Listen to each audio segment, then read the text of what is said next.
자, 오늘 본문은 문화의 비유로 잘 알려진 말씀이에요. 그러면 언제 예수님께서 이 문화의 비유를 말씀하셨느냐? 삭개오의 집에 들어가셔서 유하시면서 예루살렘으로 올라가시기 직전에 주님이 이 말씀을 하셨어요. 인자가 온 것은 잃어버린 자를 찾아 구원하려 함이니라. 이 말씀을 하시고 난 이후에 주님이 이 문화의 비유를 말씀하셨거든요. 그러니까 이 문화의 비유는 잃어버린 자를 찾아 구원하는 것과 깊은 관련이 있다는 것을 우리가 알 수 있습니다. 자, 이제 12절부터 보게 되면 문화의 비유가 나오는데, 어떤 귀인이요 왕위를 받아 가지고 오려고 먼 나라로 떠나게 됐어요. 12절의 말씀을 함께 읽겠습니다. 다 같이요. 이르시되 어떤 귀인이 왕위를 받아 가지고 오려고 먼 나라로 갈 때에, 그러면 여기 등장하는 귀인은 누구를 말할까요? 자, 예수님을 말하죠.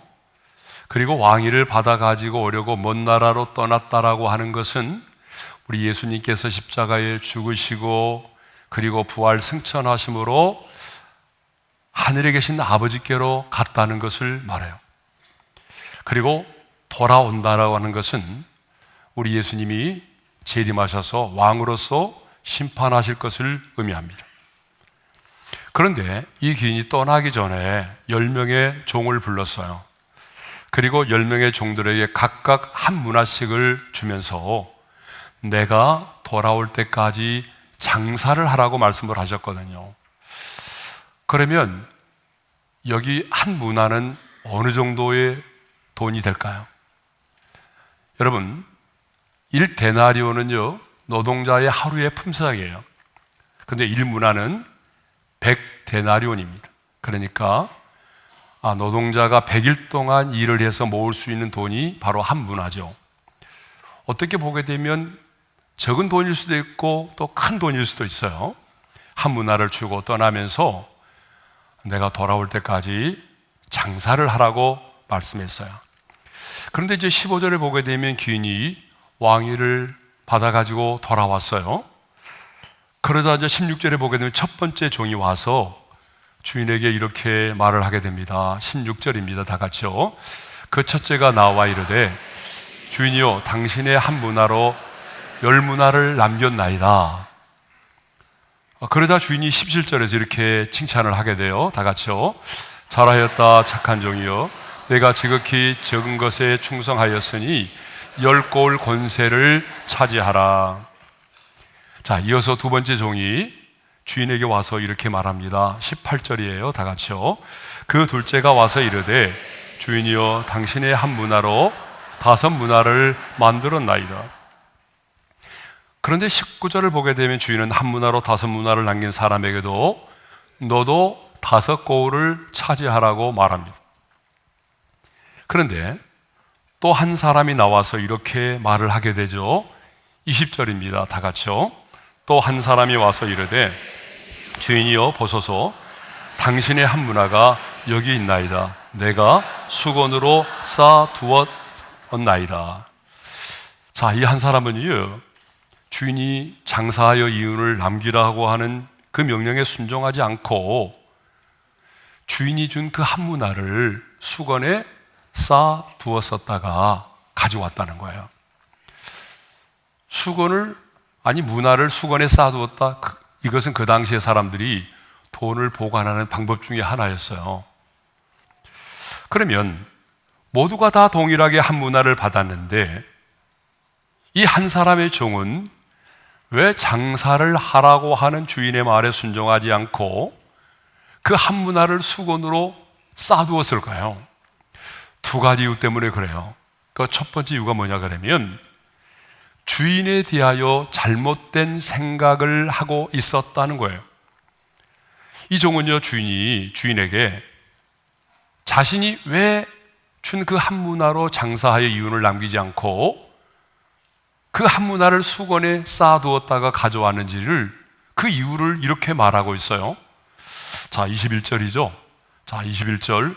근데 말씀을 안 읽는 분이 계신 것 같아요. 지금 잠이 덜 깨셨나요? 자, 21절 읽겠어요. 다 같이요. 이는 당신이 엄한 사람인 것을 내가 무서워함이라. 당신은 두려우지 않은 것을 취하고 심지 않은 것을 거두나이다. 그러니까 당신은 두지 않는 것을 취하고 심지 않은 것을 거두는 그런 엄한 사람, 무서운 사람으로 내가 알고 있다는 거예요. 여러분, 엄한 사람이 뭐예요? 가혹한 사람, 거친 사람, 그리고 굳은 사람이라는 뜻이에요. 당신이 이렇게 가혹하고 거칠고 굳은 사람임을 내가 알기 때문에 당신이 무서워서 그 준 한 문화를 수건에 꼭꼭 쌓아두었었다라고 말을 하고 있어요. 여러분, 이것을 보게 되면 이 종은요, 주인에 대한 오해와 불신으로 가득 차 있다는 것을 알 수가 있어요. 그런데 여러분, 오늘 많은 하나님의 사람들이 이 한 문화를 남긴 종처럼 내가 믿는 주님을 잘 모르고 있다는 거예요. 우리 주님은 두지 않은 것을 거두고 취하고 심지 않은 것을 거두시는 그런 분이 결코 아니시죠. 성경에 보니까 하나님은 심는 대로 거두게 하시는 분이십니다. 우리 하나님은 무자비하고 피도 눈물도 없는 그런 가혹한 분이 아니세요. 우리 하나님은 긍휼이 풍성하신 하나님이십니다. 그래서 바울은 에베소서 2장 4절에서 우리 하나님을 이렇게 말했어요. 다 같이 읽어볼까요? 긍휼이 풍성하신 하나님. 우리 하나님은 긍휼이 풍성하신 하나님이세요. 그래서 다윗도 시편 145편 8절에서 이렇게 말합니다. 다 같이요. 여호와는 은혜로우시며 긍휼이 많으시며 노하기를 더디하시며 인자하심이 크시도다. 여러분, 아멘이죠? 우리 하나님은 이런 분이세요.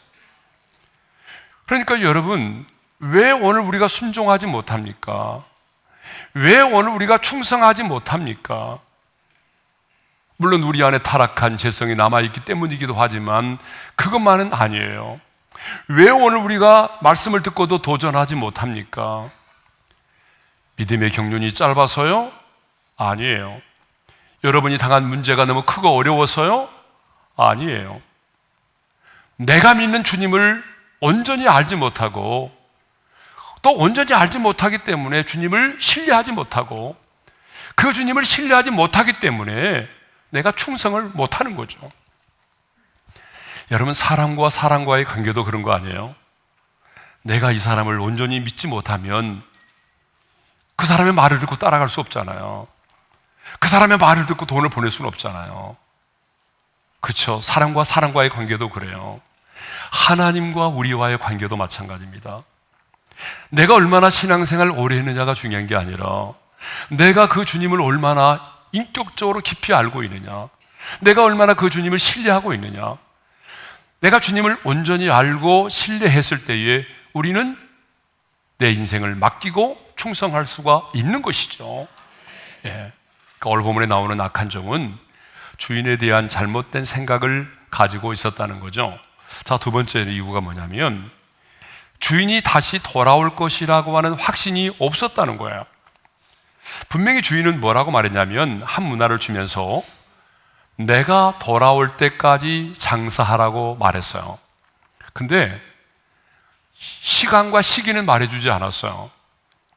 내가 몇 년이 있다 올 테니까 라고 말하지 않았어요. 그렇죠? 돌아오긴 돌아오는데 시간을 말해주지 않았거든요. 그런데 이 종은 먼 나라로 떠난 자신의 주인이 왕위를 받아가지고 돌아올 것이라고 하는 확신이 없었던 거예요. 여러분, 생각해 보십시오. 내 주인이 왕위를 받아가지고 다시 돌아올 것이고 그러면 맡긴 그 한 문화에 대하여 반드시 결산을 하실 것이라고 하는 확신이 있었다고 한다면 여러분, 그 주인의 말씀에 순종하지 않고 그 한 문화를 수건에 꼭꼭 쌓아두었을까요? 그렇지 않아요. 그런데 여러분, 오늘 우리도 마찬가지입니다. 예수를 믿고 신앙생활을 하고 있는 사람들 가운데도 다시 오실 우리 예수님에 대한 재림의 신앙을 가지고 있지 않은 사람들이 많다는 거죠. 아니, 사도신경으로 날마다 우리가 신앙을 고백하잖아요. 저려서 산자고 죽은 자를 심판하러 오시리라. 이렇게 다시 오실 주님에 대한 재림의 신앙을 고백하면서도 다시 오실 주님에 대한 그 재림의 신앙을 가지고 인생을 살아가는 사람들은 많지 않다는 거죠.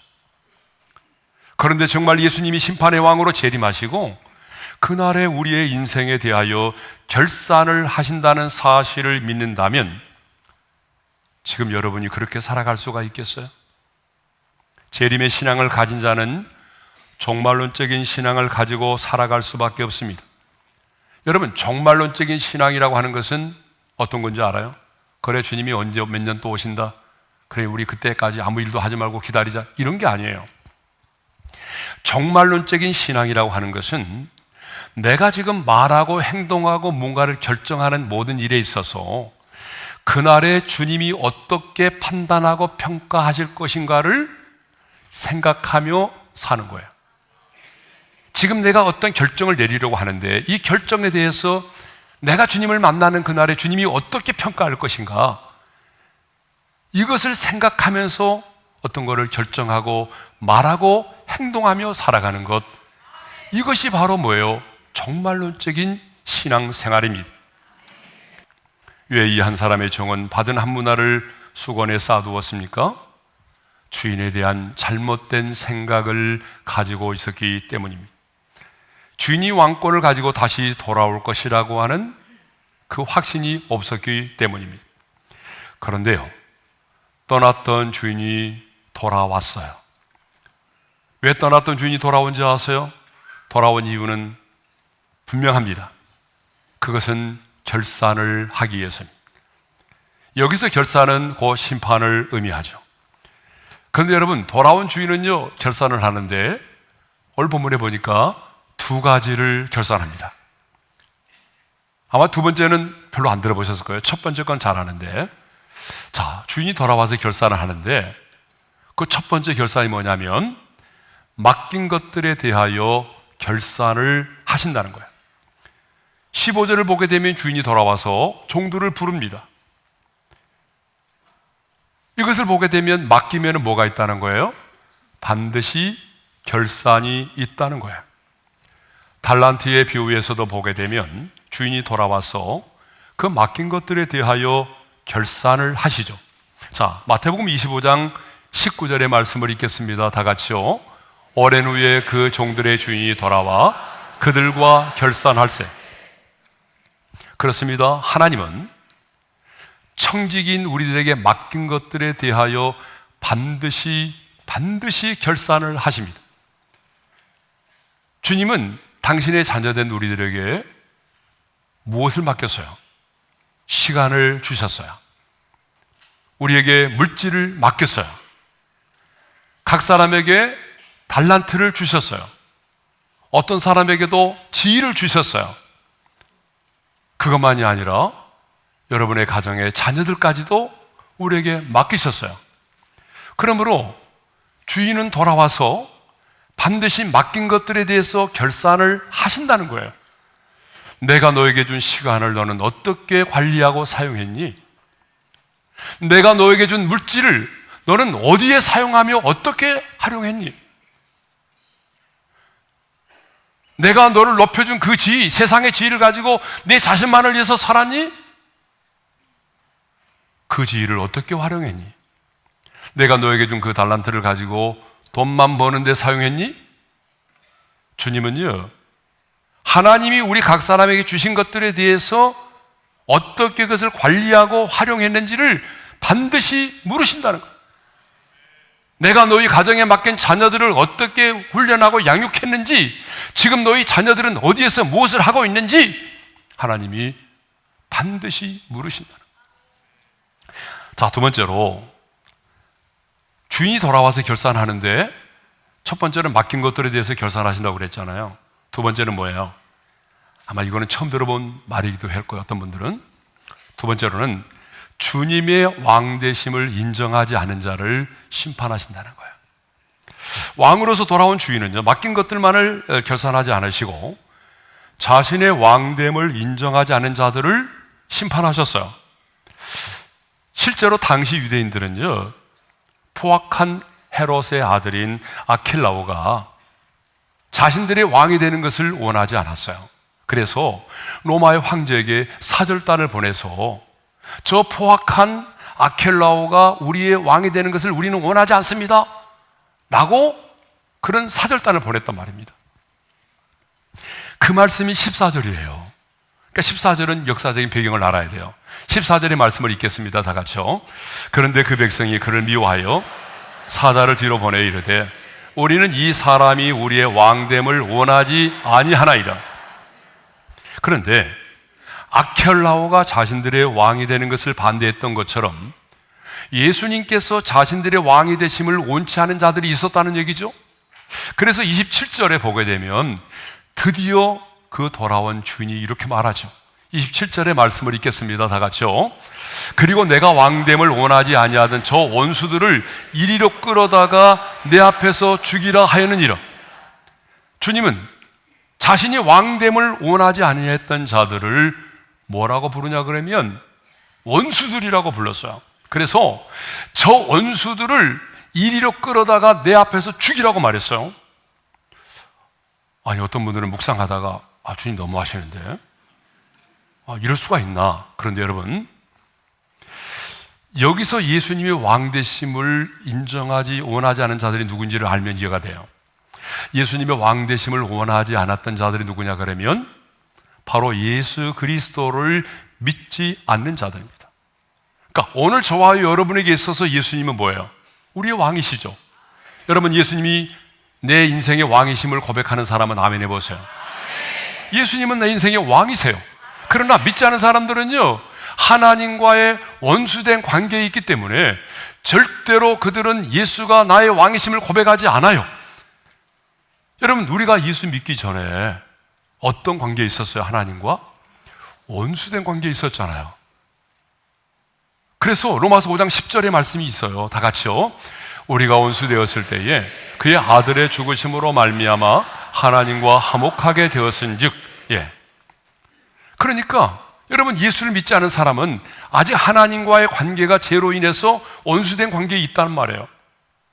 그러니까 저 원수들이라고 말하는 것은 틀림이 없는 말이죠. 예수를 믿지 않은 사람들은 하나님과 화목하지 않았기 때문에 원수된 관계에 있는 자들이에요.